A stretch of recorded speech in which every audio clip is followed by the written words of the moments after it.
ஸ்டாலின் அவர்களே, உங்களுக்கு ஆப்பு வைக்கிறதே இந்த செந்தில் பாலாஜி தான் இருக்கும். ஒரு பானை சோற்றுக்கு ஒரு சேரு பதம். அதே போல செந்தில் பாலாஜி அடையாளம் காட்டப்பட்ட கட்சி அண்ணா திமுக கட்சி. அண்ணா திமுக தொண்டை தலைமை அவருக்கு அமைச்சர் கொடுத்தது.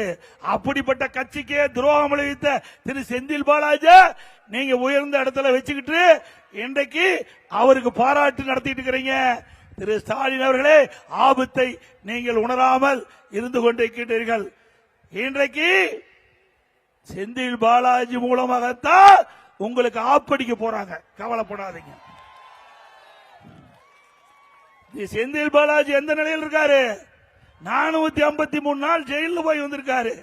அவரு விடுதலை செய்யறான். இன்னைக்கு சிபிஐக்கு தேவையான செய்தியை கொடுத்தா விடுதலை செய்யறேன்னு சொன்னா காட்டி கொடுத்துருவார்.